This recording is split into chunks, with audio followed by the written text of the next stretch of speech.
We are not hurt by what we don't know, but by what we refuse to see.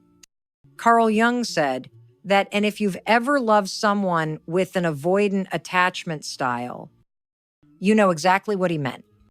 One day, they're warm. They're sending the good morning text. They're looking at you like you're the only person in the room. And the next silence, no explanation, no fight, just gone. Your brain goes into overdrive. Did I say something? Did I do something? You scroll back through texts, replay conversations in your head, looking for the moment you messed it all up. Here's what nobody tells you, that silence isn't always indifference. For some people, it's survival. They're not pulling away because they don't care. They're pulling away because caring scares the hell out of them. And in the next 30 minutes, I'm going to show you the 5 rare ways avoidants reveal they care and exactly how to respond without pushing them back behind those walls forever. You know that feeling when everything's going great, or at least you think it is. You're laughing over dinner, sharing inside jokes, holding hands as you walk to the car. You get home, text them, "Good nighter," and they text back, "Sleep well." You go to bed smiling, then you wake up, and it's different. The tone of their text is shorter. They're too busy to talk. The warmth you felt yesterday, gone like someone flipped a switch overnight. If you've ever been in love with an avoidant, you've lived this roller coaster. 1 week, you're close. The next, it's like they vanished into thin air. No warning, no explanation. And it's not just the silence, it's the whiplash. You go from feeling wanted to wondering if they've lost interest in a matter of hours. And you start blaming yourself. You think, I must have done something wrong. Maybe I came on too strong. Maybe I shouldn't have said that. So you try harder. You send more texts. You offer more reassurance. You do anything to pull them back. But here's the trap. The harder you chase, the further they run. And that cycle isn't happening because they don't like you. It's happening because, for them, closeness feels dangerous. Their walls don't go up to hurt you. They go up to protect themselves. The key, and this is what we're talking about today, is recognizing the rare moments when those walls actually come down, because they do. And when you can spot them, you can respond in a way that keeps the door open instead of slamming shut. So let's flip this around. What if I told you the very person who keeps pulling away might actually care more than you realize? That sometimes their disappearing act isn't rejection, it's panic. See, here's the truth. Nobody explains when you're dealing with an avoidant. They have their own secret language. And unless you know how to read it, you'll miss the signs completely. You'll think they're cold, when in reality, they're terrified of how much they feel. And that's why today is so important, because I'm about to give you the inside track, the 5 rare ways an avoidant reveals they care.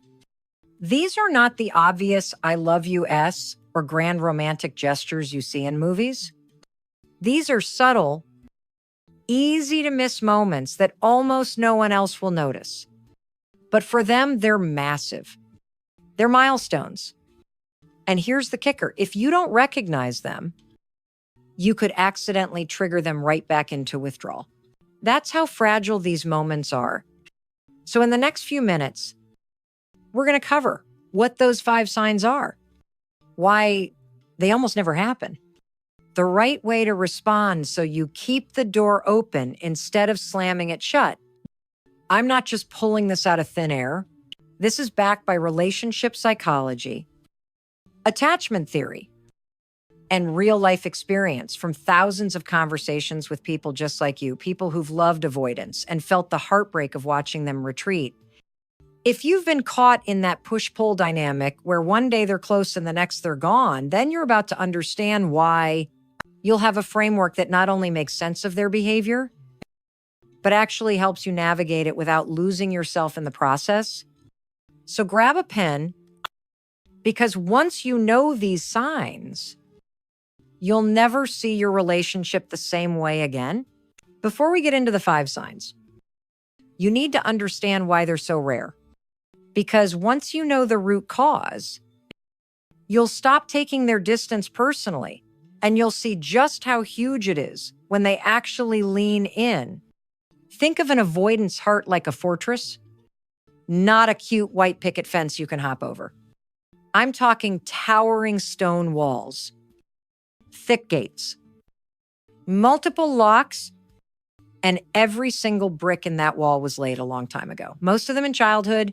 For many avoidants, the lesson started early. Maybe when they cried, they were told, "Stop it. You're fine." When they showed hurt, they heard, "Be strong. Don't bother people with your feelings." Or they grew up with love that was conditional warm when they behaved, cold when they didn't. A child in that environment learns fast. Expressing emotions equals unsafe. So they do the only thing that works. They start hiding them. And here's the thing. They didn't just build one wall. Over the years, they added layers, locks, escape tunnels, everything designed to keep them from feeling that gut punch of rejection again. This is why intimacy can trigger what feels like an alarm in their body. We're not just talking, "Oh, I'm a little uncomfortable." We're talking a nervous system that reacts as if closeness is a threat, heart rate spikes, muscles tenses, brain screaming, run. That's why the moments when they do open up are so rare. For them, letting someone in even a little is a rebellion against everything their survival instincts have taught them. So when you see one of those 5 signs I'm about to share, you're not just catching a sweet gesture, you're watching them take a brick out of that fortress wall. And trust me, that almost never happens. All right, sign number 1. They share something personal with you. Now, you might be thinking, "Mel, that's normal." People share stuff in relationships all the time. Not an avoidant. For them, opening up about something real is not casual. It's calculated. It's risky. It's like sliding you the key to their vault and holding their breath to see if you're going to protect what's inside or smash it. Here's what this looks like in real life. You're sitting in the car, maybe music playing in the background, and out of nowhere, they tell you about a moment from childhood they've never talked about before. It's not a funny story. It's something that hurt. Maybe it's the time they waited at school for a parent who never showed up, or the first time they realized that being themselves wasn't good enough for someone they loved. When that happens, stop and realize this is not just random chatter. Avoidants do not casually bring up their past. They've spent a lifetime locking those memories away because in their world, sharing them used to mean getting hurt. So if they're telling you, it means one thing. They've assessed you. They've watched how you react in tough moments, and they've decided, "I think this person might be safe." Now, here's where most people blow it. The second they hear something vulnerable, they pounce with questions. "Why didn't you tell me before? What else happened? How did you feel?" To an avoidant that feels like a spotlight burning down on them. They'll retreat, and you may never hear another personal detail again. Here's the right move. Pause. Let the moment breathe. Look them in the eye and say, "Thank you for telling me that I know it's not easy to talk about. That's it. You've just reinforced safety without prying. You've shown you can handle their truth without making it about you or digging for more. Remember, for them, this isn't small talk. It's a milestone, one brick removed from that wall, and how you respond in that exact moment will decide whether the next brick comes out or the door slams shut. Sign number 2, they come back after they've pulled away. Now, if you've been with an avoidant, you know this pattern. 1 minute, things are good. You're texting, making plans, laughing together. Then something shifts. You can't even pinpoint what happened. Suddenly, they're busy. Replies take hours or days. Calls go to voicemail. And you feel that pit in your stomach. Here's the thing. Most people don't realize that retreat is not always punishment. For an avoidant, pulling away is as automatic as yanking your hand back from a hot stove. It's instinct. When closeness starts to hit a level their nervous system registers as danger, their body says, get space. Now, so when they come back, that's a big deal. That is not instinct, that's choice. They're standing at a crossroads, one path back to the safety of their wall, the other toward you, and they're choosing you. It might not be grand. Sometimes it's a simple text. Hey, how have you been? Sometimes it's them showing up at the coffee shop they know you love. But underneath that small action is a massive internal debate. Will I be rejected? Are they mad? Am I walking straight into the same hurt I'm trying to avoid? Here's your role in that moment. Do not make their return a trial. Don't greet them with a list of grievances or a sarcastic, oh, so you're alive, I get it. You were hurt. But if you lead with punishment, their brain will connect, coming back with danger. And next time they might not try. Instead, meet them where they are. A warm, neutral. Hey, it's good to hear from. You keeps the door open. You're not excusing the disappearance you're showing. You can handle their return without drama. Because for an avoidant, coming back is an act of courage. It's them saying, the fear of losing you is bigger than the fear of being close. And if you can make that return feel safe, you've just increased the chances they'll do it again. Sign number 3, they initiate intimacy. And I'm not just talking about sex. I'm talking about any act of closeness that starts with them. For an avoidant, physical and emotional intimacy are like walking a tightrope. One wrong move, and their nervous system is screaming, too close, danger. If you've been in this relationship dynamic for a while, you probably know the usual script. You're the one who reaches for their hand first.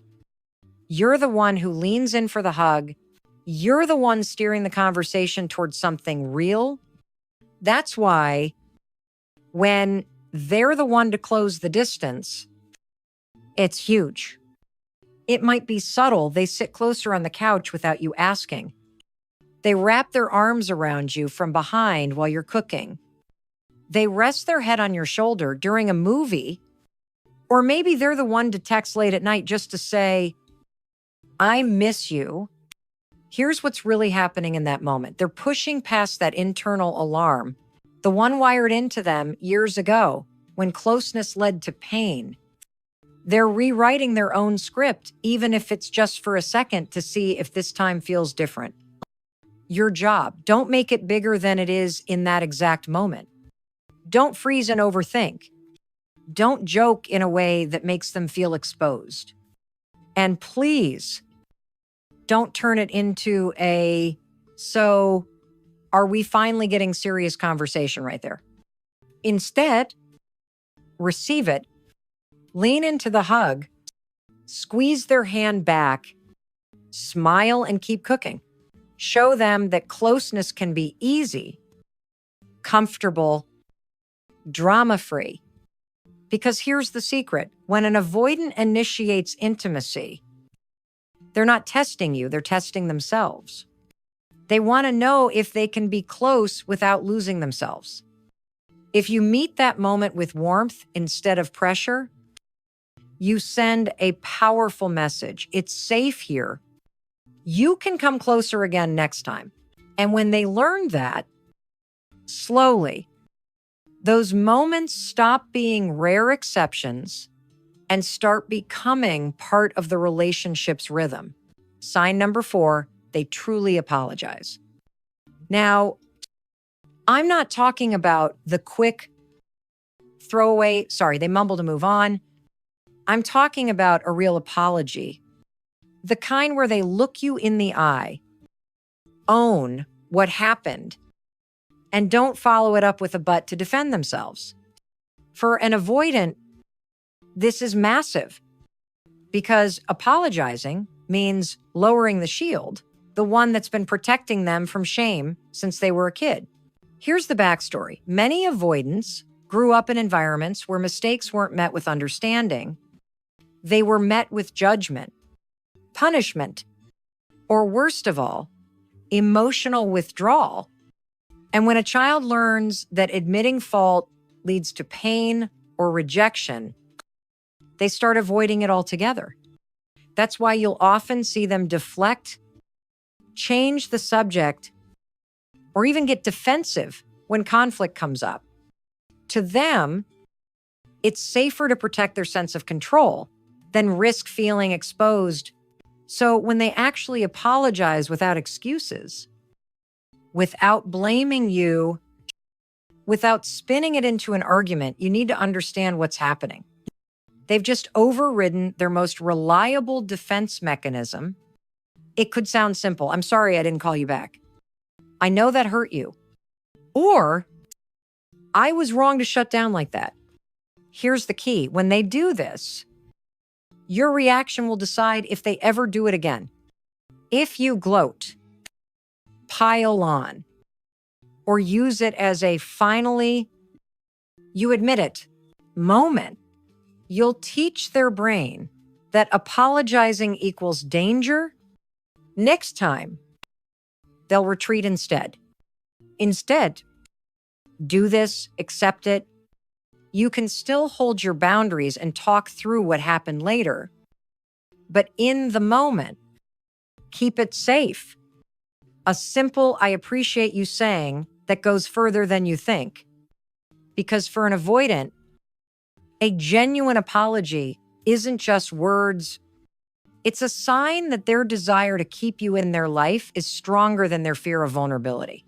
When you handle that moment with respect, you're not just resolving the conflict, you're laying another brick in the foundation of trust. They're slowly building with you. Sign number 5, they become consistent. Now, I want you to hear me on this, because for most people, consistency is just how relationships work.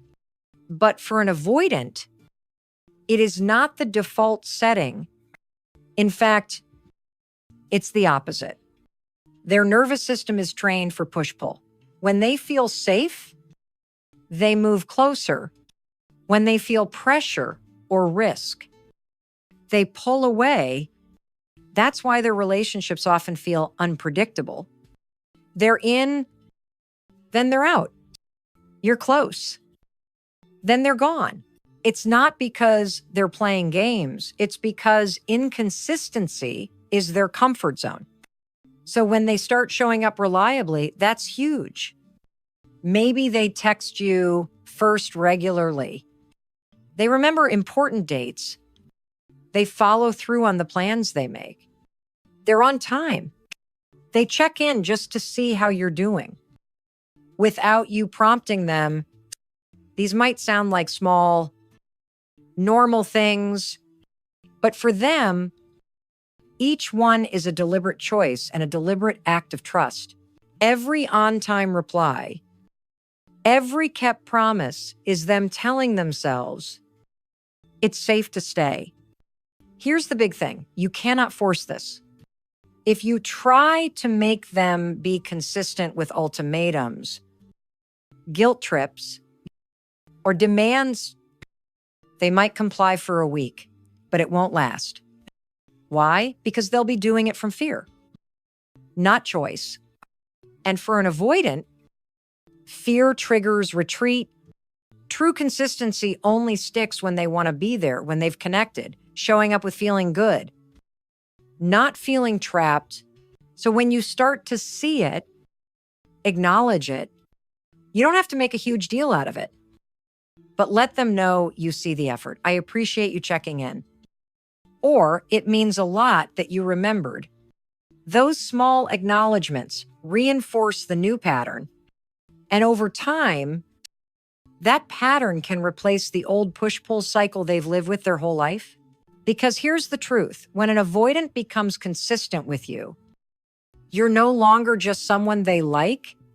You've become the exception, the safe place they choose to return to over and over again. Okay, so now, the 5 rare signs. The question is, how do you respond in a way that keeps the door open instead of sending them right back behind those walls?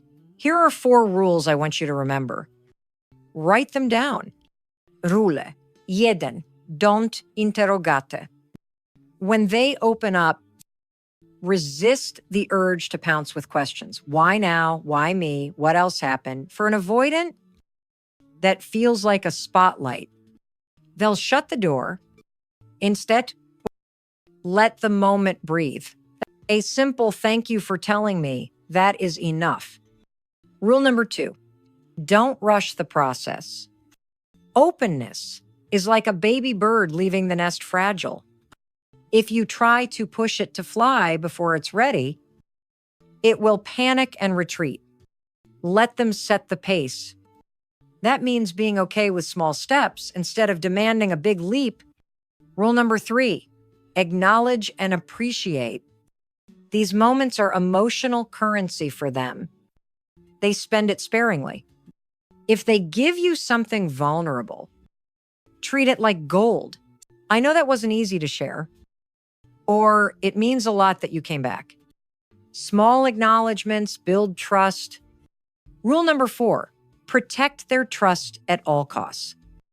Nothing closes the door faster than using their vulnerability against them in an argument, even if you think you're just being honest. If it feels like betrayal to them, the wall will go back up and it'll be higher this time. Now, I want to be clear, this isn't about walking on eggshells or ignoring your own needs. It's about creating a safe space where both of you can show up honestly. You're not here to fix them. You're here to be the place where they feel safe enough to fix themselves. That's how real change happens. And when you handle these moments right, something amazing starts to happen. They don't just open the door once. They start coming back again and again until one day that wall between you isn't so tall anymore. Now, I need you to understand something that will change the way you see every one of these moments. When an avoidant opens up, comes back, initiates intimacy, apologizes, or becomes consistent, it's not just a relationship milestone. It's a nervous system victory. Let me explain. When someone grows up in an environment where emotions were dismissed, punished, or ignored, their body learns to see closeness as a potential threat. This isn't just in their head. Their entire nervous system gets wired to protect them from that danger. The part of the brain called the amygdala becomes hypervigilant. It's always scanning for too much closeness, and the moment it senses it, the body reacts, heart rate jumps, breathing changes, muscles tense. And before they can even think about it, they're pulling away, That's why these signs are so rare. You're not just seeing them decide to be vulnerable. You're watching them override a full body survival reflex. And here's where it gets powerful. Your consistency, patience, and safe responses help retrain that reflex. Every time they open up and you respond without judgment, every time they come back and you welcome them without punishment, every time they reach for you and it feels easy, not scary, you're sending a new message to their body. Closeness can be safe. Over time, that message can start to replace the old one that's been running their whole life. And that's when the change sticks, not because you fixed them, but because you created the environment where their own nervous system learned a new pattern. This is why how you respond matters so much. You're not just keeping the relationship steady, you're helping them rewire the very way they experience intimacy. That's big, and it's why the next section is so important, because once you understand the deeper psychology, you'll see that you're not dealing with someone who's cold or distant. You're dealing with someone whose body has been trying to protect them for years, and now, with you, it's finally learning how to let that protection go. Here's the thing. Most people miss the real turning point with an avoidant. Isn't the first time they open up. It's when they start coming back. Opening up once, that can happen in a moment of courage or even by accident. But coming back over and over, that's a pattern shift. That's when you know their nervous system is starting to believe it's safe here. And let me tell you, when that happens, it changes everything. Suddenly, they're not just removing one brick from the wall. They're leaving the door cracked open. And sometimes they're even holding it for you. You might notice it in small ways. They return faster after a withdrawal. They reach out first more often. They stay present in conversations that used to make them shut down. These aren't random. These are repetitions. And in psychology, repetition is what rewires the brain every time they step toward you, and it ends in safety, not conflict, not shame, not rejection. It's another rep in the trust muscle. Now, here's where I want to be real with you. This is the moment where you have a choice to, because if you've been hurt by their patterns before, and I know you have, it's tempting